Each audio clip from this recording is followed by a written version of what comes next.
گھنٹوں بیٹھ کر گپ شپ کرنے والے لوگوں کے لیے تھوڑی دیر بھی ذکر الہی کرنا مشکل ہو جاتا ہے۔ لمبی چوڑی باتیں کرنے والے، لمبے چوڑے دلائل دینے والے لوگ اور سمجھدار لوگ اور سیانے لوگ عبادت کے معاملے میں سستی کرتے ہیں، عمل کے مسئلے میں کمزور ہو جاتے ہیں۔ تسبیحات کرنا، وظائف پڑھنا، درود و سلام پڑھنا، کم بولنا، سچی بات کرنا، صبر سے رہنا، شکر کو اپنانا، قناعت اختیار کرنا، حسد، بغض، عداوت سے بچنا، یہ لوگوں کے لیے مشکل ہو جاتا ہے۔ پھر اس کا نقصان یہ ہے کہ معاشرہ ایک عجیب سی بے سکونی اور بے قراری کا شکار ہے۔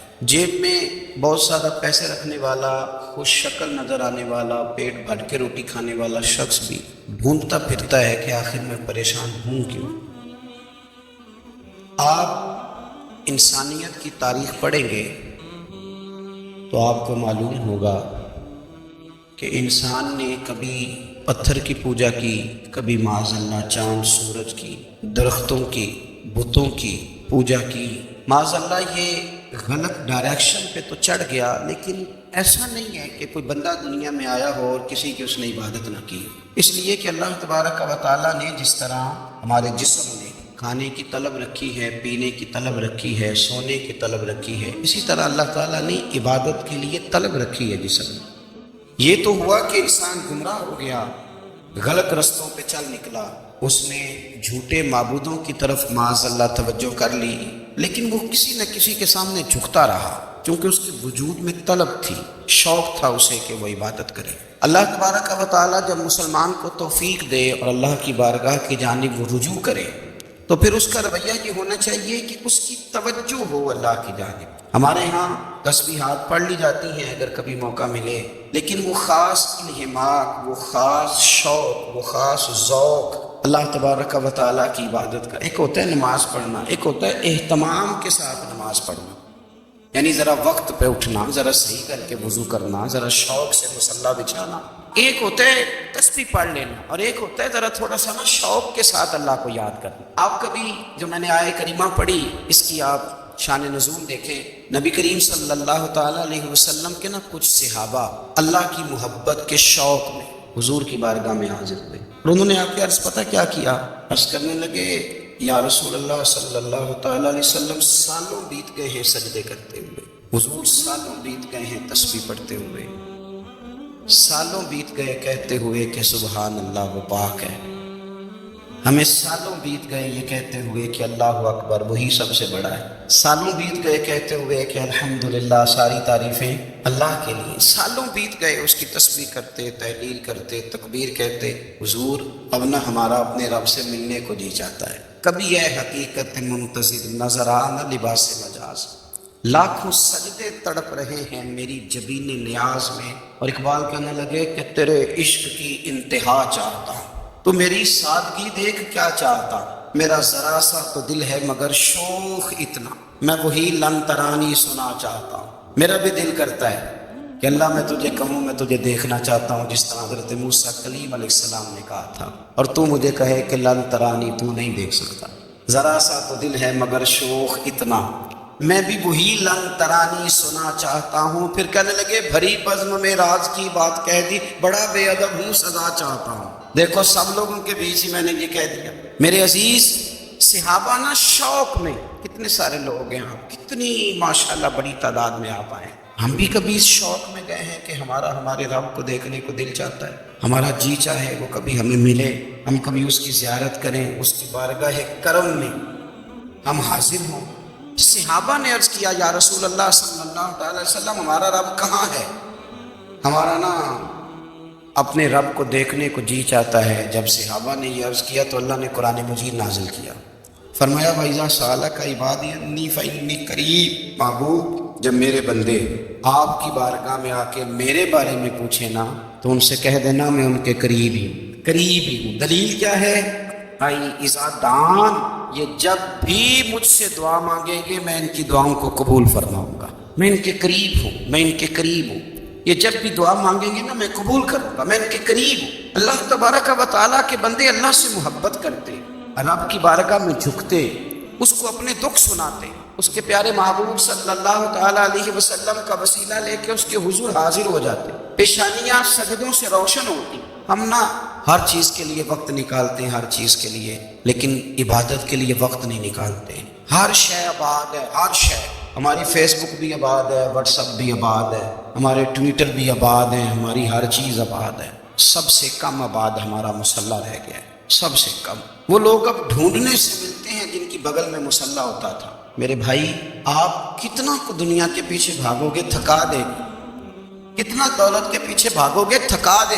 آپ جب اپنی زندگی میں جمع تفریق کرو گے نا تو مرتے وقت احساس ہوگا کہ سارا کچھ تو لوگوں کے لیے کیا، اپنے لیے تو کر ہی کچھ نہیں سکے. اور ہم عبادت کے معاملے میں بہانے بازی بھی کرتے. ہم کہتے ہیں اوہ رزق کمانا بھی تو عبادت ہی ہے نا، تو میں حلال روزی کے لیے جا رہا ہوں، یہ بھی تو عبادت ہے. میری طرح کے لوگ کہہ دیتے ہیں کہ میں سویرے اٹھ کے مدرسے میں کچھ اسباق دیکھتا ہوں تو یہ بھی تو عبادت ہے.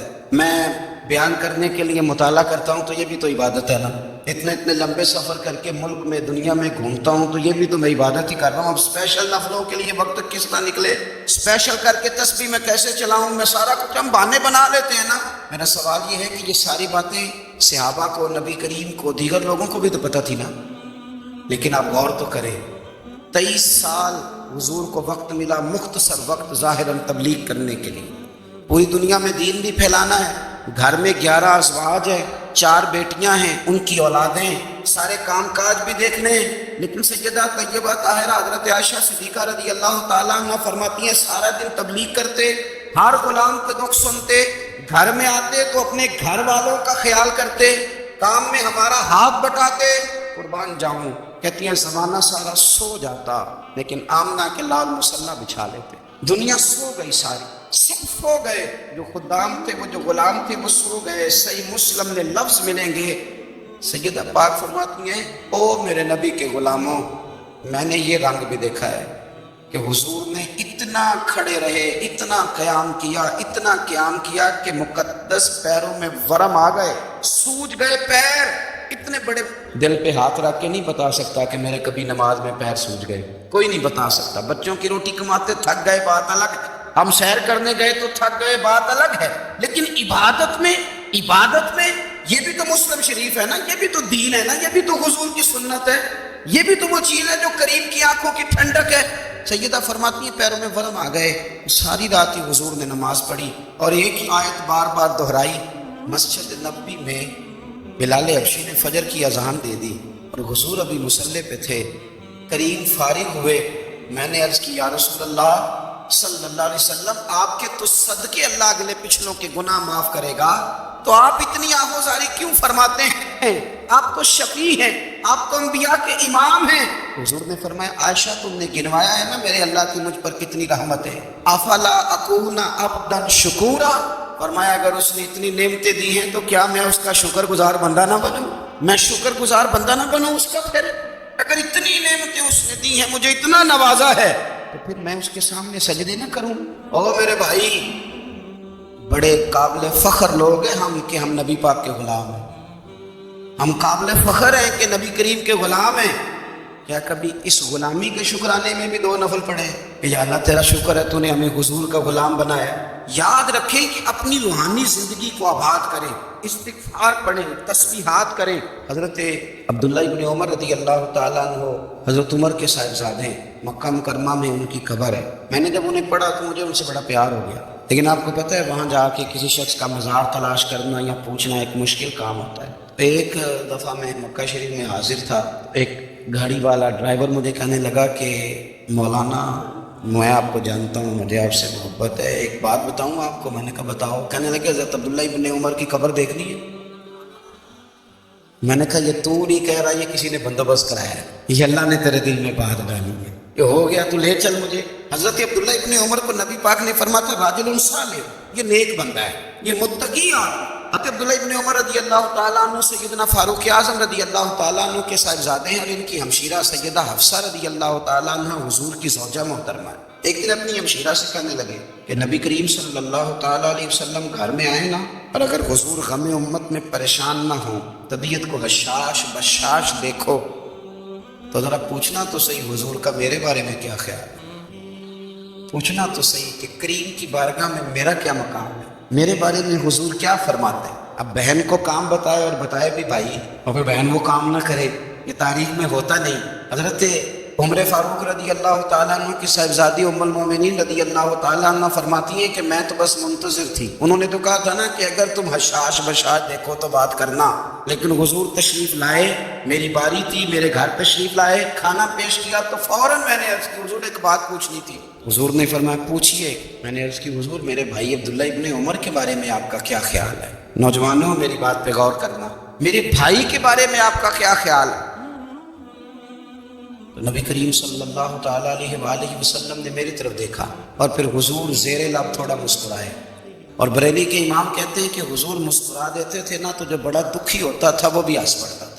اب سوال پیدا ہوتا تھا کہ پھر تو اس مسکراہٹ کے لیے انتظار کرنا پڑتا ہوگا کئی مہینے کے حضور مسکرائیں تو رونے والے ہنسے، تو اعلیٰ حضرت فرماتے نہیں، انتظار نہیں کرنا پڑتا، یہ مسکراتے رہنا تو حضور کی عادت ہے۔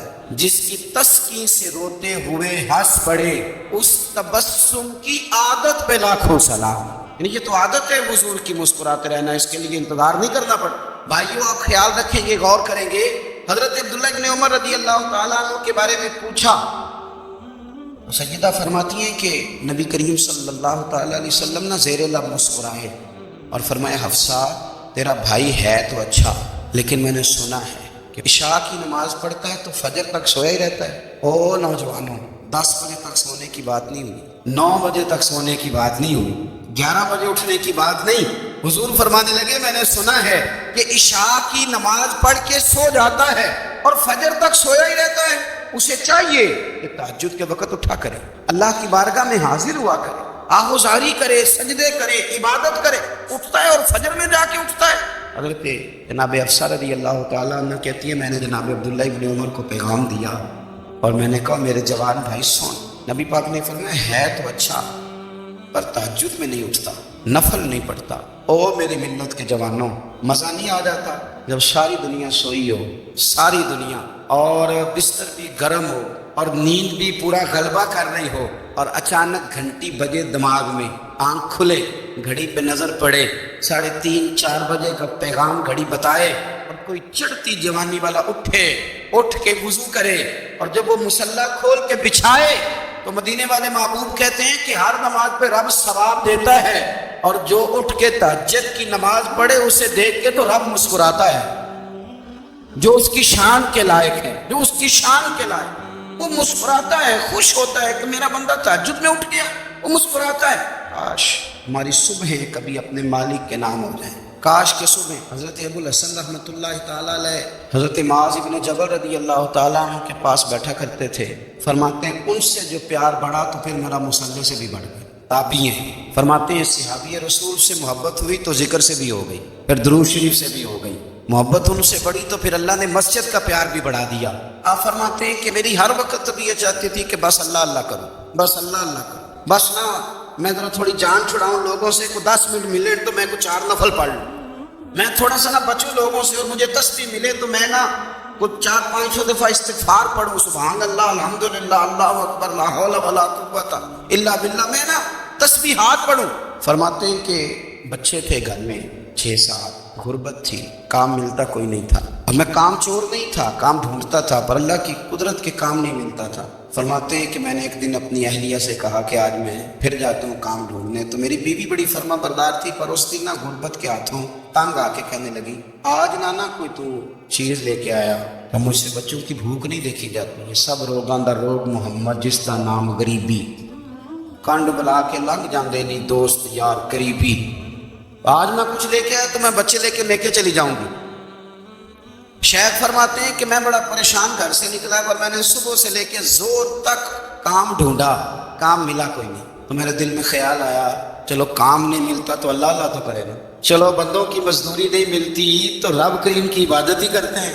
فرماتے ہیں کہ میں نے نا فرات کے پانی سے وضو کیا، نہر کے، شدید دھوپ تھی، ساتھ ریت تھی اور ریت تپ رہی تھی، میں نے اپنا رومال وہیں مصلی کے طور پر بچھا لیا، اور فرماتے ہیں کہ زور سے لے کر عصر تک نماز پڑھی، دھوپ بھی پورے زور پہ، پر میرے سجدے کا ذوق بھی پورے زور پہ۔ فرماتے ہیں سورج بھی چمک رہا ہے اور رب کی عبادت کا ذوق بھی پورے زور پہ، میں سجدہ کروں تو پھر میرا اٹھانے کو جی نہ چاہے۔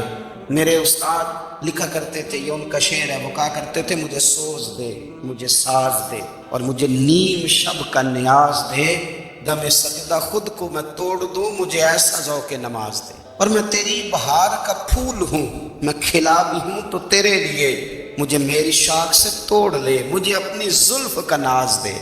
بھائی فرماتے ہیں کہ عصر تک میں نے نفل پڑھے، دل ڈھلنے لگا، عصر کی نماز پڑھی اور میں وہاں سے چلا۔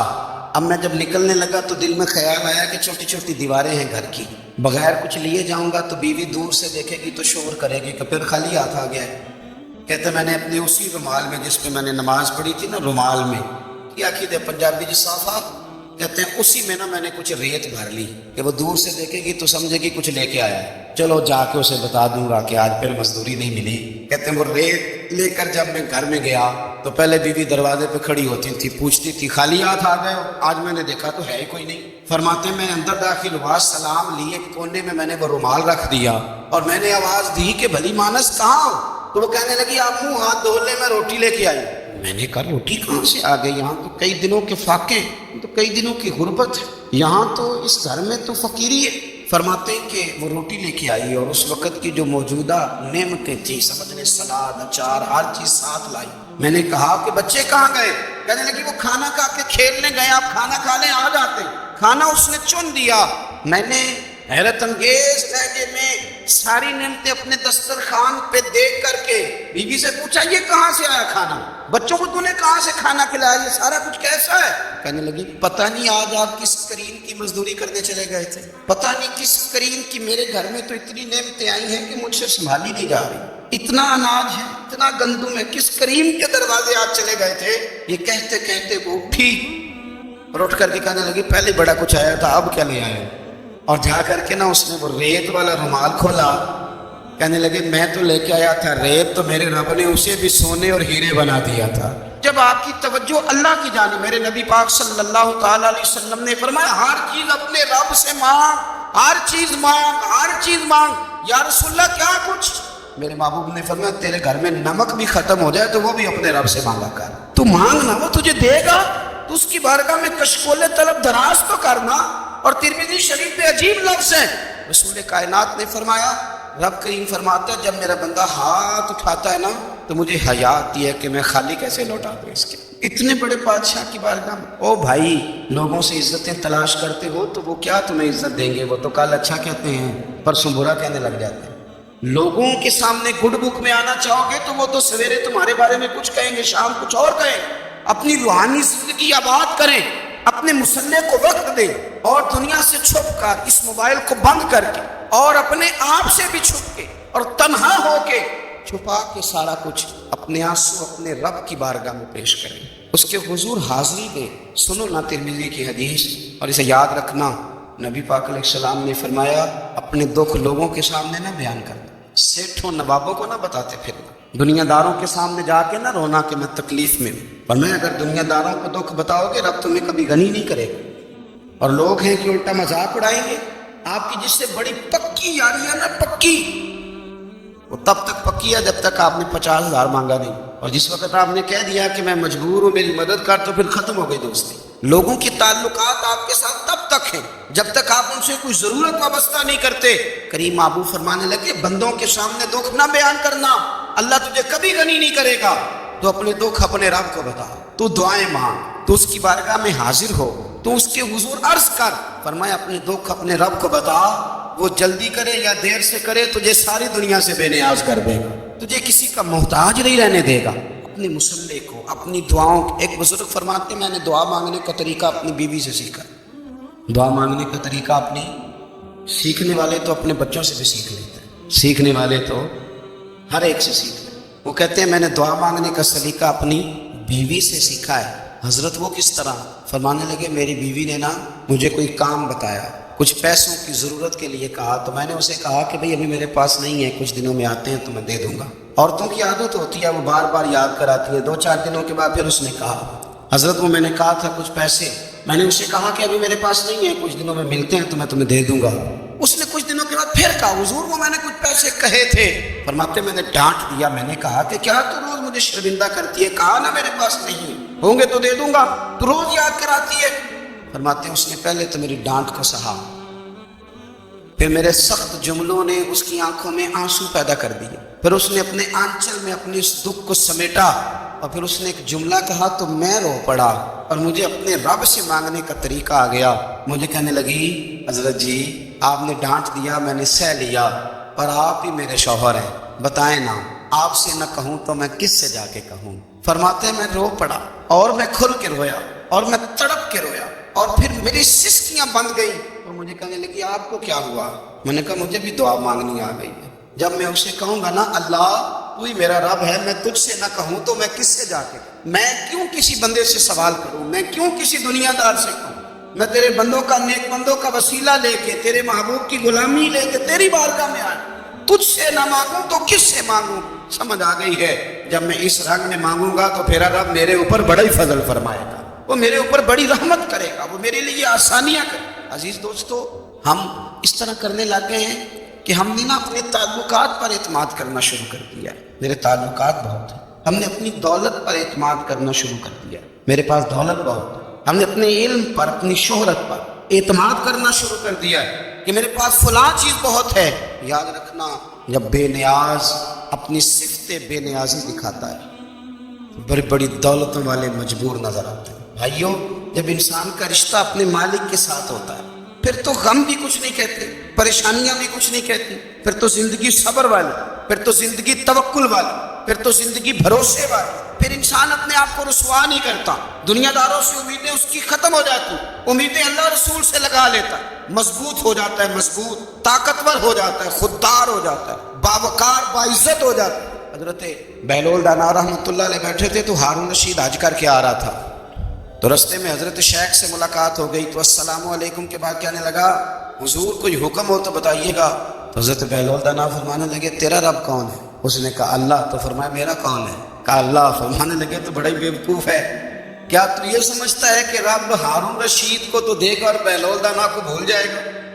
تیرا بھی وہی رب ہے، میرا بھی وہی رب ہے، اس نے اگر تجھے دے کے آزمایا ہے تو ہو سکتا ہے مجھے نہ دے کے آزما رہا ہو۔ جب اس کی حکمت کے تقاضے ہوں گے تو عطا کرے گا اور دے گا، تو جا اپنا کام کر۔ بھائی اپنی روحانی زندگی، اپنی عبادات، اپنے وظائف، اپنے روزمرہ کے معاملات، اپنی دعائیں، اپنا استغفار، دیکھو مشکل کام تو نہیں، 2 رکوع ہیں سورہ واقعہ کے اگر رات کو پڑھ لی جائے تو میں کس طرح یہ بات بیان کروں کہ تعویذ بانٹنا آسان ہے اور وظیفہ بتانا مشکل ہے۔ سارا دن تعویذ بانٹیں تو لوگ لینے کو تیار ہیں، اور اگر آپ وظیفہ بتائیں تو کہتے ہیں تو مشکل کام۔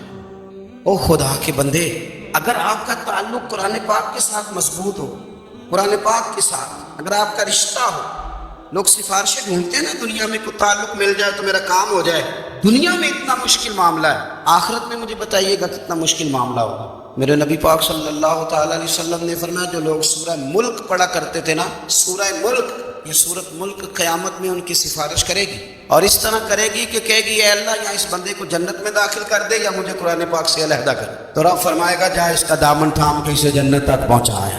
آپ بات کو سمجھیں، جب آپ کے تعلقات اپنے معاملات کے ساتھ مضبوط ہوں گے، یہ نبی کریم نے وعدہ کیا ہے کہ تو سورت واقعہ پڑھ تیرے گھر میں فاقہ نہیں آئے۔ حضرت عبداللہ ابن مسعود رضی اللہ تعالیٰ عنہ بیمار تھے تو حضرت عثمان غنی رضی اللہ تعالیٰ عنہ تیمارداری کے لیے تشریف لے گئے اور جا کر کے کہا کہ آپ بڑے بیمار ہیں، آپ کی بیٹیاں زیادہ ہیں، میں چاہتا ہوں کہ خزانے میں سے کچھ مدد کروں۔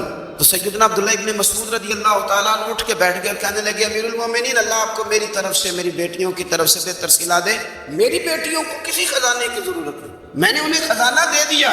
کہا جناب آپ نے کون سا خزانہ دیا ہے، میں آپ کے مالی معاملات کو جانتا ہوں۔ تو فرمانے لگے امیر المومنین میرے نبی کریم نے فرمایا ہے جو سورت واقعہ پڑھے اسے کبھی فاقہ نہیں آتا، میں نے بیٹیوں کو یاد کرا دی ہے، یہ خزانہ میں نے انہیں دے دیا ہے۔ وہ سارے والدین سنیں جو بیٹیوں کے لیے پریشان رہتے ہیں۔ حضرت عبداللہ ابن مسعود نصیحت کر رہے ہیں، فرمانے لگے میں نے سورت واقعہ یاد بھی کرا دی ہے، پڑھنے کی عادت بھی ڈال دی ہے۔ حضور نے فرمایا ہے جو سورت واقعہ پڑھے اسے فاقہ نہیں آتا۔ کہنے لگے چاند تو اپنی جگہ چھوڑ سکتا ہے، سورج گر سکتا ہے، تارے ٹوٹ سکتے ہیں، پر مدینے والے رسول کی بات غلط نہیں ہو سکتی۔ حضور نے فرمایا فاقہ نہیں آئے گا تو انشاءاللہ کبھی بھی نہیں آئے گا۔ کرنے کا کام یہ ہے کہ ہم اپنے معاملات، اپنی عبادات، اپنی دعائیں، کبھی 10 منٹ عادت ہو جائے نا دعا مانگنے کی علیحدہ سے رات کو۔ حضور نے فرمایا جو فرض نماز کے بعد دعا مانگے اللہ اس کی قبول کر لیتا ہے، نبی پاک صلی اللہ تعالیٰ علیہ وسلم نے فرمایا اللہ مسافر کی دعا قبول فرماتا ہے۔ حضور نے فرمایا اللہ مظلوم کی دعا قبول فرماتا ہے۔ حضور نے فرمایا بیمار سے دعا کراؤ اللہ اس کی دعا قبول فرماتا ہے۔ میرے نبی پاک نے فرمایا ماں باپ جب بھی اولاد کے لیے ہاتھ اٹھائیں، ویسے تے بلے شاہ تو آسمانی اٹھ دیا ہی پڑ دیں، جہاں گھر بیٹھا انہوں پڑے گا ہی نہیں۔ حضور فرمانے لگے ماں باپ جب بھی اولاد کے لیے دعا فرمائیں اللہ ان کی دعا کو قبول کرتا ہے۔ آپ اپنا تعلق بنائیں، دعا کے ساتھ، عبادت کے ساتھ، مصلی کے ساتھ رشتہ بنائیں، استغفار پڑھیں۔ صلاح الدین ایوبی صلیبی جنگوں میں تھے، رات کو مسجد اقصیٰ میں نماز پڑھی تو پریشان تھے۔ ایک بزرگ سے ملاقات ہوئی تو وہ کہنے لگے کہ آپ بڑے پریشان ہیں۔ کہنے لگے حضور پریشان اس لیے ہوں کہ پہلے ہی مسلمان کمزور ہے، اب میں نے سنا ہے دشمن کا ایک بحری بیڑا وہ جنگی سامان سے بھرا ہوا آ رہا ہے، تو اب ان کے پاس اور تلواریں اور نیزے آ جائیں گے، مسلمانوں کے پاس پہلے ہی وسائل کی کمی ہے، پریشان ہو کس طرح کر کے مقابلہ کریں گے۔ یہ بات کہتے ہی صلاح الدین ایوبی نے بزرگوں سے کہا حضور آپ بھی دعا کرنا، دعا کی بڑی طاقت ہے۔ میرے نبی پاک نے فرمایا دعا مومن کا ہتھیار ہے، دعا مومن کا۔ حضور نے فرمایا تقدیر کو سوائے دعا کے کوئی چیز نہیں بدل سکتی۔ دعا مومن کا ہتھیار ہے، یہ کافر کے پاس کوئی نہیں، یہ ہتھیار ہے مومن کا۔ اللہ کرے آپ کو سمجھ آئے، پھر سنیں کئی بار کہہ چکا ہوں یہ ہتھیار ہے کافر کے مقابلے میں، جو تیرے پاس سب سے بڑا ہتھیار ہے وہ دعا ہے۔ دعائیں کرانی چھوڑ دی، کرنی چھوڑ دی، لینی چھوڑ دی۔ حضرت سیدنا انس بن مالک رضی اللہ تعالیٰ عنہ فرمایا کرتے تھے میں نے وہ رنگ دیکھا ہے جب حضور دعا مانگتے تھے اور حضور کی مقدس آنکھوں میں آنسو بھی ساتھ ہی بہا کرتے تھے، میں نے وہ انداز دیکھا۔ تو صلاح الدین ایوبی حضور سے کہنے لگے آپ بھی دعا کیجیے، اور خود رونے لگے اور سر سجدے میں رکھ کے رونے لگے، اور عشاء سے لے کر فجر تک روئے، خوب روئے۔